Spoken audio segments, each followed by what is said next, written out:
de la mort. Hélas, qui le croirait, ce fantôme hideux, ce monstre à l'œil éteint dans son orbite creux, au crâne sans cheveux essuyé de poussière, aux membres allongés froids comme la pierre, à la teinte jaunâtre, à cette fade odeur qui vous met malgré vous le trouble dans le cœur. Tout ce je ne sais quoi qui n'est plus de la vie, que ne peut expliquer nulle philosophie, et dont l'anti-silence et l'immobilité révèlent le néant dans sa difformité. La mort, c'est le produit de la vieille nature. La mort, la vaste effroi de toute créature. La mort a rencontré sur terre un amoureux, un être qui l'adore, un amant vigoureux, qui la serre en ses bras d'une étreinte profane, l'assoit sur ses genoux comme une courtisane, l'entraîne avec ivresse à sa table, à son lit, et comme un vieux satyre avec elle s'unit. Hideux accouplement, aussi de préférence, à tout autre pays la mort aime la France. Depuis 50 ans devant ses yeux ont tort les barbares excès des peuplades du Nord. Que lui font les baisers de la vieille Angleterre? Il est vrai qu'elle sait auprès d'un pot de bière tranquillement s'ouvrir une veine du front ou se faire sauter la tête avec du plomb. Mais la France vaut mieux et lui plaît davantage. C'est là qu'au suicide, au duel, on s'encourage. C'est là, malgré Gilbert et son vers immortel, que l'on croit voir encore mourir un criminel. Là que la politique aux sanglantes chimères vient sans peur essayer ses formes éphémères. Là que l'on a dressé l'abattoir social. Enfin le sol chéri du meurtrier brutal, et le seul lieu sur terre où peut-être sans haine, on attend en riant à toute vie humaine. Comme si ce qu'on souffle avec légèreté pouvait se rallumer à notre volonté, comme si les forts, les puissants de ce monde, tous les bras musculeux de la planète immonde, pouvaient dans leur vigueur refaire le tissu que le doigt de la mort une fois rompu. Hein? N'est-ce pas assez que l'avare nature nous demande à tous une dette si dure? La vie, à tous la vie. Et faut-il donc encore, nous-mêmes, dans le gouffre, enfouir le trésor?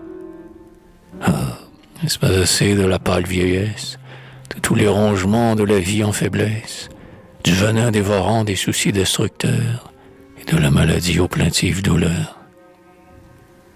N'est-on pas sûr enfin, au bruit des chants funèbres, de faire tôt ou tard le saut dans les ténèbres, d'avoir 3 pieds de terre après soi sur le flanc?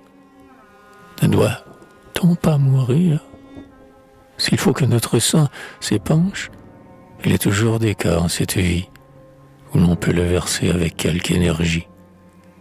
Alors que l'étranger, tout cuirassé de fer, passe à travers nos champs comme un dieu de l'enfer, foulant d'un pied sanglant l'herbe de nos campagnes et chargeant sur son dos les fils de nos compagnes.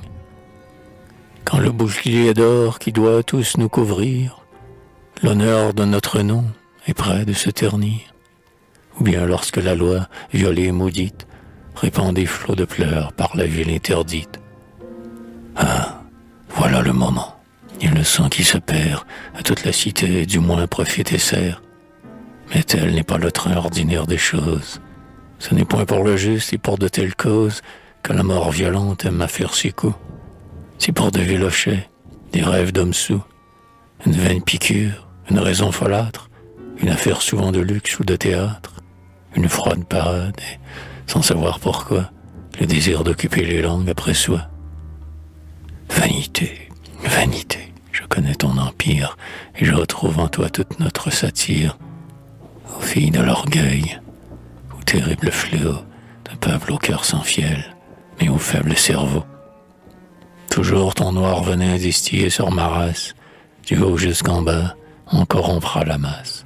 Toujours nous ramenant dans un cercle fatal, ton souffle changera l'œuvre du bien en mal. Triomphe donc, ô monstre, ouais, de nos pauvres femmes, comme un bouquet de fleurs fanent les pures âmes. Fais de leur douce vie un cordeau mal filé. Aux vices dégoûtants vend leur corps maculé. Jusqu'au dernier degré de l'impure misère, tu soutiendras l'éclat de leurs yeux, ô mégère. Puis verse au cœur de l'homme un désir insensé de dominer le monde et d'en être encensé. Pour briller à tout prix, lance-le dans le crime, mais devant lui l'état au penchant de l'abîme.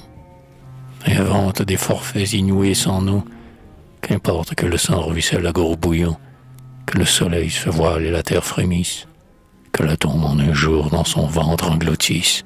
Femme, enfant, vieillard frappé d'un plomb soudain, qu'importe tant de mort à l'infâme assassin. Il entendra les cris de toute la nature, sans trembler un instant ou changer de figure, car sur le champ du meurtre et même à l'échafaud, ô vanité, c'est toi qui lui tiens le front haut, et lui donne, grand Dieu, souvent plus de puissance que n'en donne au cœur pur la sainte conscience.